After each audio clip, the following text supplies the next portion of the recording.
This is my layout, and I'm getting ready to go through some changes. Not major, but the center, I'm removing some of the porcelain buildings and going for some pre-war, some tin. I've got this 165 derrick.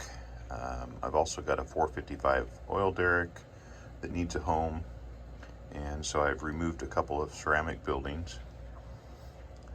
It's a good time to do it. Things are getting a little dusty and things are kind of getting worn out, and it'd be good to give it a facelift. And I was noticing last night when we were filming for pre-war night how the white basement wall was kind of crumbly looking, and so I cleaned all of that up this morning, and this afternoon I painted the background,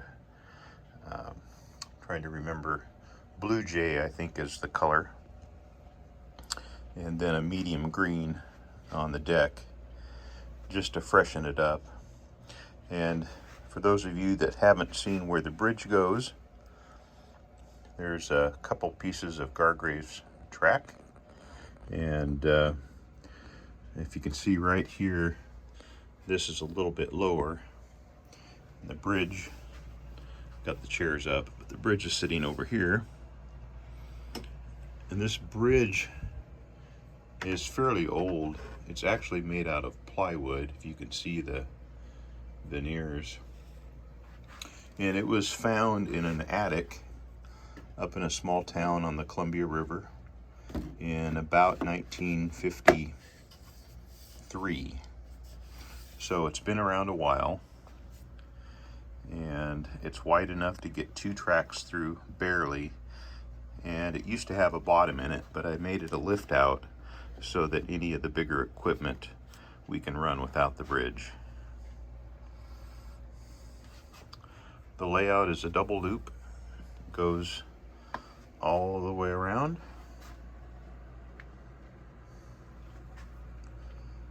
and then back through the tunnel on that end and back around to the bridge. I guess you could say it's a folded dog bone. There's about 70 feet of track or so, if I remember correctly.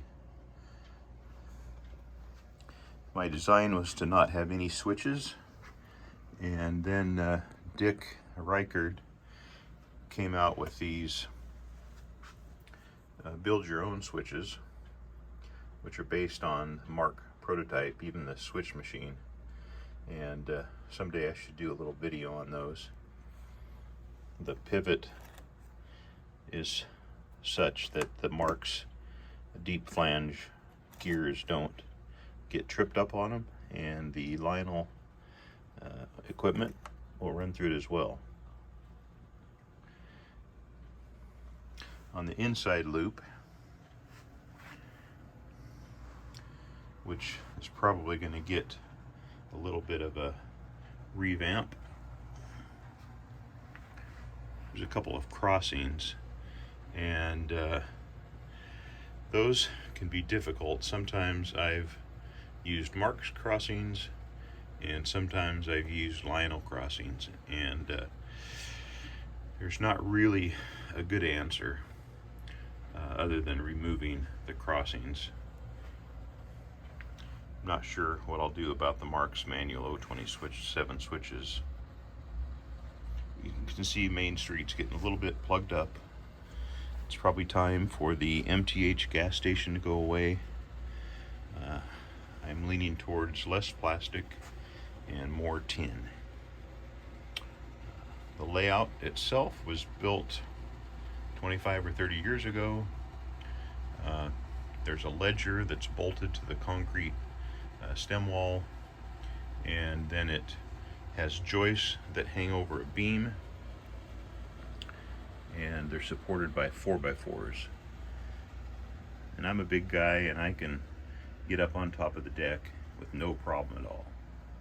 It's cantilevered out towards the front, and I can store lots of Marks set boxes.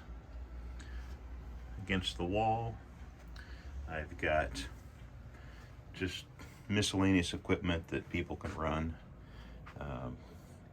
Lots of locomotives. There's a big row of 999s, a couple open spokes, and different variations. Some diesels that I've painted. And then there's lots of storage under the layout. Up above is a standard gauge layout.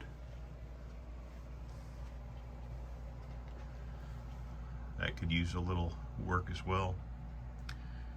And then in between is the HO. You can see there's a lot of stuff stored on that. It's another folded dog bone that goes from this side all the way over to this side, and it goes under or over the O gauge tunnel. There's more shelves over by the entrance, lots of storage, and here's a little Marks caboose collection. There's about 50 different plastic cabooses on the wall. The shelves are on rollers, and there's a lot of storage in the back. Move this out of the way, you can see there's a bunch of the E7 diesels.